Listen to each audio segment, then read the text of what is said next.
So we mentioned a moment ago we haven't called 3 states. There's a reason for that, Alaska notwithstanding here. This is Michigan, okay?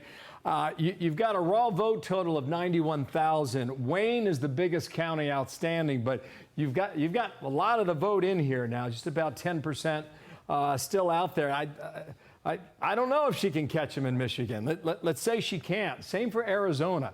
I was checking this out here. Raw vote total 104,000. Maricopa is where you get all your votes, 60% of the state. He's got a lead there, right? 2.3 points. Same for Nevada. Here is a 60,000 vote lead. It's almost 5 points. Clark County, Las Vegas, where you get 70% of the total vote statewide. I don't know if she can catch him there. So where does that take us? Let me go ahead and do the path to 270 that we're doing late at night. Dana, I just think right now there's a really good chance once Alaska chips in here, Michigan stays the way it is, Arizona stays the way it is, Nevada stays the way it is, you're at 312. Right. That's an electoral landslide, as they say, okay? Very important for Trump to have this. You think about the number of people who consider him a divisive political leader. You get an electoral landslide, you win the national vote in all likelihood, you win more blacks and more Hispanics, and that enables you to govern more effectively once you go back to D.C. on the 20th of January. Fascinating. All right, Bill, thank you so much. Well, there's a lot happening in the next several weeks before Trump returns to office.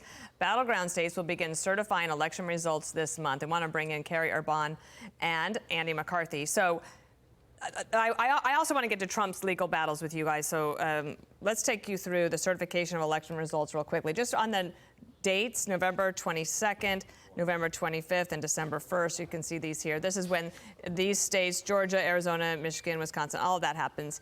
And then if you look at this calendar, you got the Electoral College vote December 17th, the new Congress seated January 3rd. Of course, we know January 6th, that's when the Electoral College votes are counted, and then January 20th is Inauguration Day.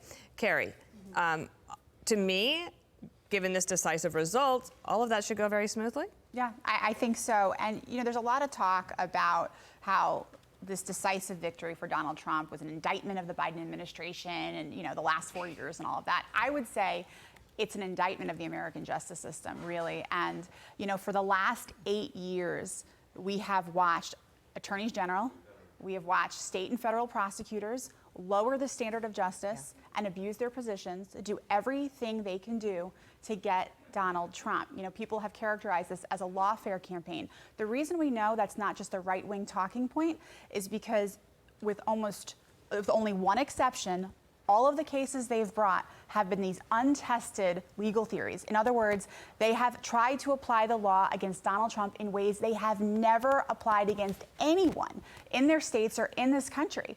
And they dramatically failed. So I will say, while Donald Trump was a big winner last night, the justice system was a big loser. Wow. And I think it's going to take years for the justice system to recover its reputation in all of this. Very interesting. 3 weeks from yesterday, Judge Merchan here in Manhattan was set to sentence Donald Trump. And he's got some options. One includes prison time. Well, what happens now? There's a few steps to play before that happens, right? So a week from yesterday, a week after the election, Merchan is supposed to decide the immunity issue. Now, if past his prologue, he will decide against Trump. He's reliably ruled against Trump on everything. But immunity is supposed to be instantly appealable.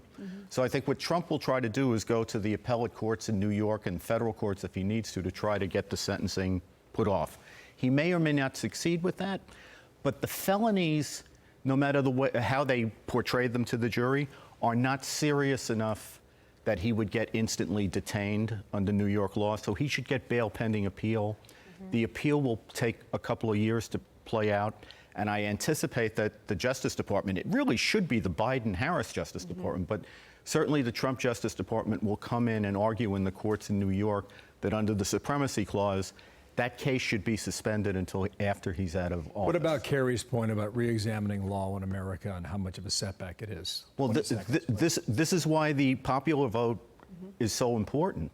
I mean, lawfare is a failure, but I think we can now say the public has pronounced it to be an un-American failure. And if it's a chapter we never see again, the country will be a lot better. And as Kerri says, the system will be a lot better. Okay, stand by Andy, stand by Kerri. I'm Steve Ducey. I'm Brian Kilmeade. And I'm Ainsley Earhart. And click here to subscribe to the Fox News YouTube page to catch our hottest interviews and most compelling analysis.